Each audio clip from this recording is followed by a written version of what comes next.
Hello दोस्तों, नमस्कार। All vacancy update YouTube channel में आपका हार्दिक स्वागत है। दोस्तों, आज हम यूपीपीसीएल TG2 के लिए कंप्यूटर की क्लास लेकर आए हैं। इसमें MCQ प्रश्न होंगे, देखना अच्छे से, आपको मेहनत दिलाएंगे, पढ़ना ज़रूर।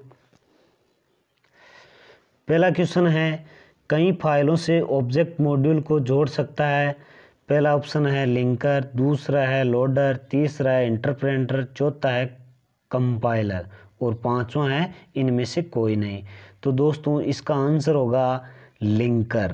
क्या होगा? लिंकर। दूसरा क्वेश्चन क्या है? प्रोग्राम लिखने के लिए एक संकेत क्या है जो गणनाएं एवं एल्गोरिथम के निर्देश है। ठीक है, तो इसमें पहला ऑप्शन है वह है एक ऑपरेटिंग सिस्टम, बी है हार्डवेयर, सी है वेब ब्राउज़र, डी है एक प्रोग्रामिंग लैंग्वेज और ई है इनमें से कोई नहीं। तो इसका आंसर होगा डी, एक प्रोग्रामिंग लैंग्वेज है जो प्रोग्राम लिखता है, एक संकेत है जो गणना एवं एल्गोरिथम के निर्देश है। तो इसका आंसर हो गया डी। अब बात करते हैं, तीसरा क्वेश्चन है जो मोस्ट नहीं है दोस्तों, इसको नहीं पढ़ना है। चौथा क्वेश्चन पढ़ेंगे हम।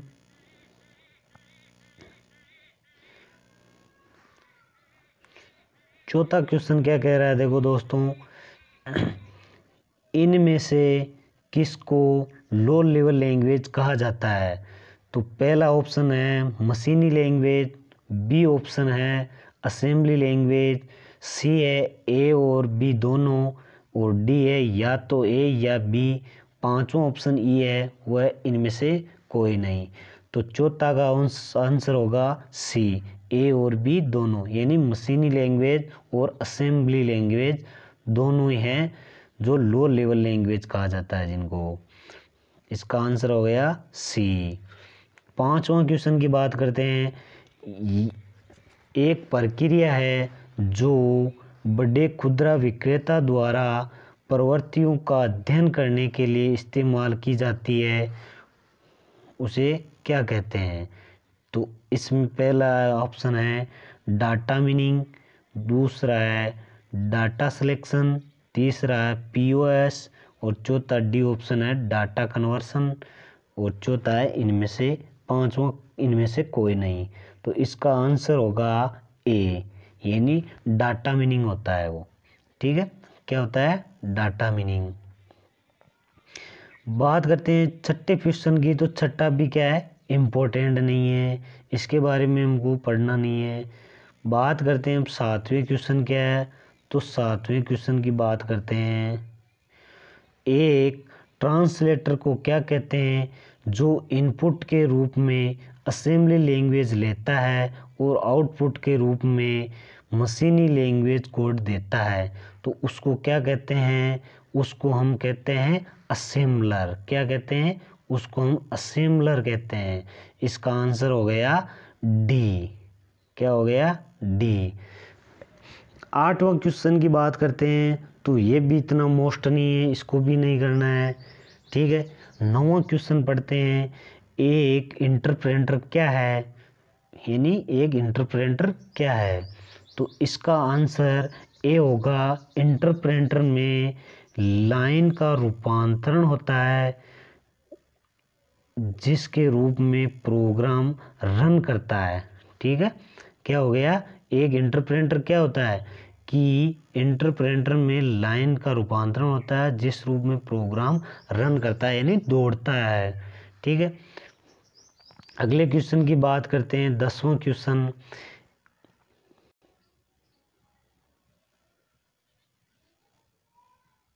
क्वेश्चन नंबर 10 की बात करते हैं दोस्तों। तो 10 भी इतना मोस्ट नहीं है, इसको भी नहीं पढ़ना है। 11वां भी मोस्ट नहीं है इतना। 12वें क्वेश्चन की बात करते हैं। तो ये कहता है एक कंप्यूटर में इस्तेमाल होने वाली लैंग्वेज जो मानव भाषाओं के समान होती है उसे किस रूप में जानी जाती है? ठीक है, तो ए ऑप्शन है सोर्स कोड, बी है मशीनी लैंग्वेज, सी है हाई लेवल लैंग्वेज और डी है ऑब्जेक्ट कोड और ई है इनमें से कोई नहीं। तो 12वीं का आंसर होगा सी, ये होती है हाई लेवल लैंग्वेज। कंप्यूटर में इस्तेमाल होने वाली लैंग्वेज होती है जो मानव के समान होती है ना, मानव भाषाओं के, उसको किस रूप में जाना जाता है, तो उसे हाई लेवल लैंग्वेज के रूप में जाना जाता है। आगे बात करते हैं हम 13वें क्वेश्चन की।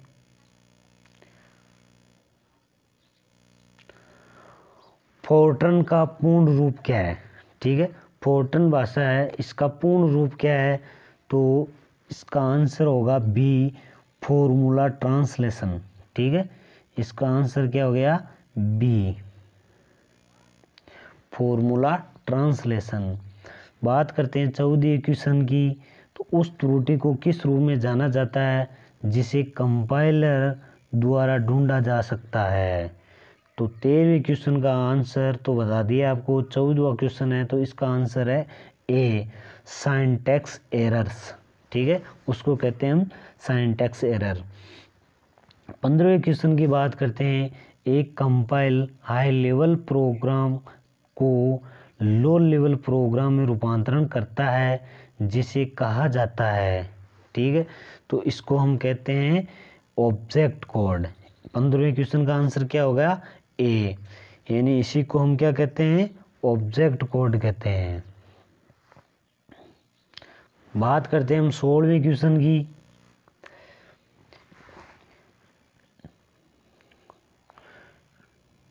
16वां क्वेश्चन है जो इतना इम्पोर्टेंट नहीं है दोस्तों, इसको रहने दो। बात करते हैं हम 17वें क्वेश्चन की। मल्टी प्रोसेसर की क्या विशेषता है? मल्टी प्रोसेसर होता है, उसकी विशेषता के बारे में प्रश्न पूछा है, तो इसका उत्तर क्या होगा, ए ऑप्शन है, यह स्थिरता को बढ़ाता है, यह कार्यों को वितरित करता है, मल्टी सिंगल सिस्टम की तुलना में पैसे की बचत करता है, या उपयोग सभी, और लास्ट ऑप्शन है इनमें से कोई नहीं। तो दोस्तों इसका आंसर होगा वो है 17वें में डी, यानी उपयोग सभी। मल्टी प्रोसेसर की विशेषता देखो, एक स्थिरता को बढ़ाता है, कार्य को वितरित करता है, और मल्टी सिंगल सिस्टम की तुलना में पैसे की बचत भी करता है। ठीक है, तो इसके अंदर आंसर होगा डी। 18वें क्वेश्चन की बात करते हैं। 18वां क्वेश्चन, ऑपरेटिंग सिस्टम के कार्य की श्रेणी नहीं है। कौन है जो ऑपरेटिंग सिस्टम के कार्य की श्रेणी नहीं है? पहला ऑप्शन है वायरस सुरक्षा, दूसरा है प्रोसेसर मैनेजमेंट, और तीसरा है मेमोरी मैनेजमेंट, और चौथा डी ऑप्शन है फाइल मैनेजमेंट, और ई है डिवाइस मैनेजमेंट। ठीक है, तो इसका आंसर होगा ए, वायरस सुरक्षा। क्या होगा, वायरस सुरक्षा ऑपरेटिंग सिस्टम के कार्य की श्रेणी नहीं है, बाकी सब क्या है, श्रेणी में आते हैं। तो इसका आंसर होगा ए, वायरस सुरक्षा होती है ना, वो ऑपरेटिंग सिस्टम के श्रेणी में नहीं आती है, बाकी सब आते हैं। ठीक है दोस्तों, आगे बात करते हैं 19वें क्वेश्चन की। एक थ्रेड अपने संसाधन को किसके साथ शेयर करता है? ठीक है, तो ए ऑप्शन है उसी प्रोसेसर के अन्य थ्रेड से, बी ऑप्शन है थ्रेड की प्रोसेस के समान अन्य प्रोसेस से, सी ऑप्शन है समान प्रोसेस से संबंधित अन्य थ्रेड से, और डी ऑप्शन है उपयोग सभी, और ई ऑप्शन है उपरोक्त में से कोई नहीं।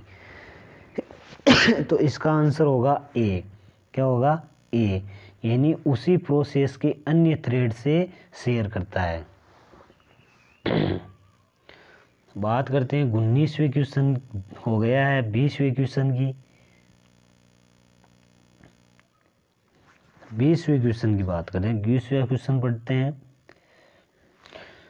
मल्टी प्रोग्रामिंग सिस्टम क्या है? मल्टी प्रोग्रामिंग सिस्टम है, ए ऑप्शन है हर काम को तेजी से निष्पादित करना, बी है एक ही समय में अधिक कार्यों को निष्पादन करना, और सी ऑप्शन है केवल बड़े मेन फ्रेम कंप्यूटर पर उपयोग होता है, डी ऑप्शन है सिंगल प्रोग्रामिंग सिस्टम की तुलना में आसानी से विकसित किया जा सकता है, और ई है उपरोक्त सभी। तो 20वीं का दोस्तों आंसर है डी, ये सिंगल प्रोग्रामिंग सिस्टम की तुलना में आसानी से विकसित किया जा सकता है। क्या? Multi programming system. तो इसका आंसर हो गया डी। आगे बात करते हैं 21वें क्वेश्चन की। निम्नलिखित में से क्या उपयोगकर्ता और ऑपरेटिंग सिस्टम के बीच परस्पर क्रिया की शैली को नियंत्रित करता है? ठीक है, कौन है जो परस्पर क्रिया की शैली को नियंत्रित करता है? तो इसमें ए ऑप्शन है यूजर इंटरफेस, बी है लैंग्वेज ट्रांसलेटर, सी है लैपटॉप फॉर्म प्लेटफॉर्म और डी है स्क्रीन सेवर। ठीक है, और ई है उपयुक्त में से कोई नहीं। तो 21वें क्वेश्चन का आंसर है ए यूजर इंटरफेस। क्या है इसका आंसर? User interface. बात करते हैं 22वें क्वेश्चन की। ऑपरेटिंग सिस्टम में शामिल कोड के ब्लॉक जो सॉफ्टवेयर अनुप्रयोगों के साथ परस्पर प्रभाव को किस रूप में जाना जाता है? किसके रूप में जाना जाता है? एप्लीकेशन, प्रोग्रामिंग, इंटरफेस, या बी ऑप्शन है इसमें कंप्लीमेंट्री, मेटल ऑक्साइड कंडक्टर, और सी है डिवाइस ड्राइवर, डी है बूस्ट स्ट्रैप लोडर और ई है इनमें से कोई नहीं। तो 22वें का आंसर है दोस्तों ए एप्लीकेशन प्रोग्रामिंग इंटरफेस। ठीक है, इसका आंसर है ए 22वें का। 23वां क्वेश्चन है किस को निष्पादन में कार्यक्रम के रूप में कहा जाता है?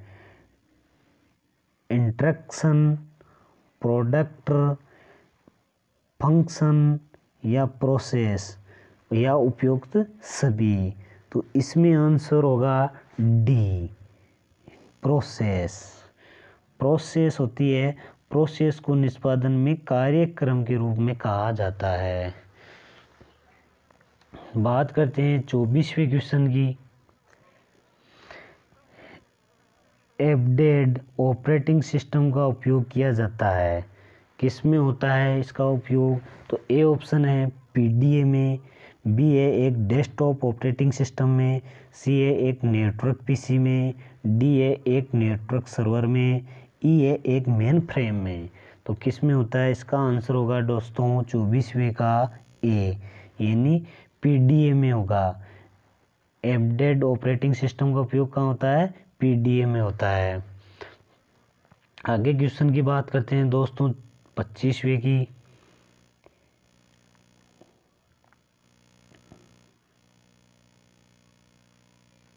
पच्चीसवां क्वेश्चन क्या है दोस्तों? देखो पढ़िए।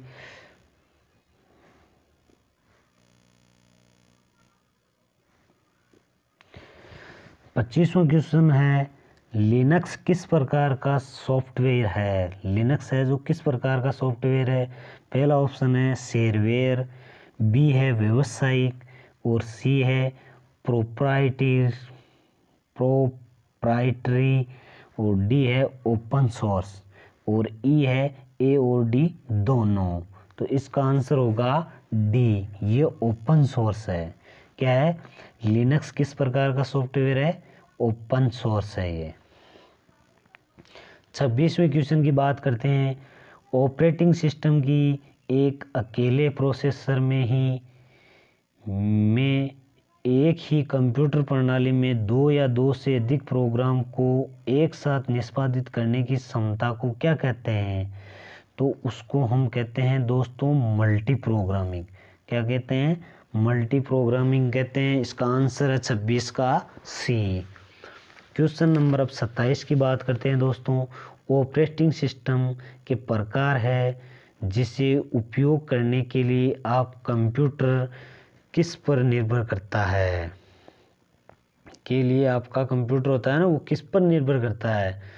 तो पहला ऑप्शन है आई या ओ डिवाइस, बी है प्लेटफॉर्म और सी है ब्राउज़र, डी है ए और बी दोनों और ई है इनमें से कोई नहीं। तो इसका आंसर होगा 27 का दोस्तों बी यानी प्लेटफॉर्म पर होता है। किस पर होता है? प्लेटफॉर्म पर। क्वेश्चन नंबर की बात करते हैं 28 की।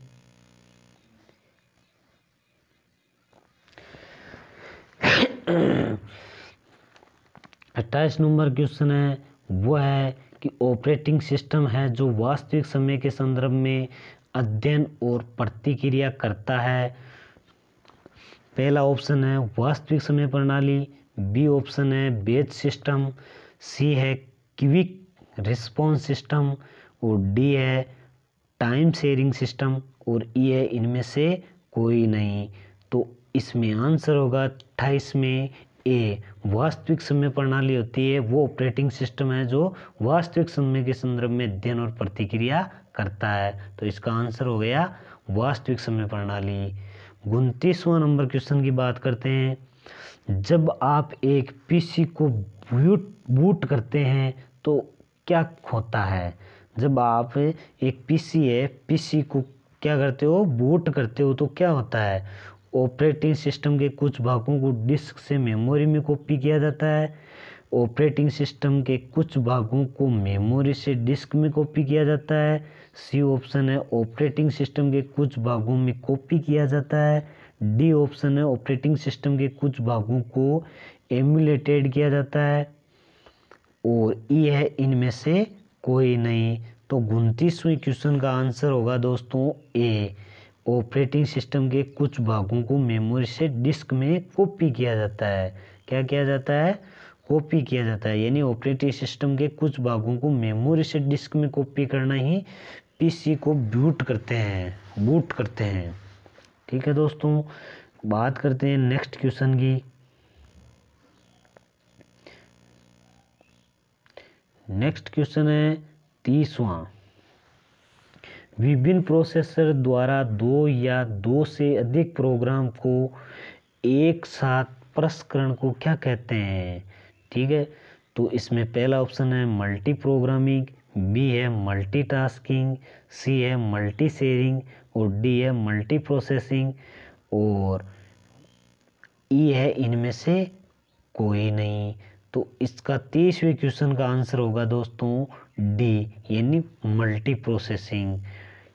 इसका आंसर क्या होगा, मल्टी प्रोसेसिंग। बस दोस्तों आज 30 क्वेश्चन ही करेंगे हम और अगली सीरीज कल और पढ़ाएंगे। लगातार क्लासें लिए और टेक्निकल हेल्पर की और जिसके अंदर यूपीपीसीएल TG2 है, दोनों के अंदर ही इन क्वेश्चनों का आपको फ़ायदा मिलेगा।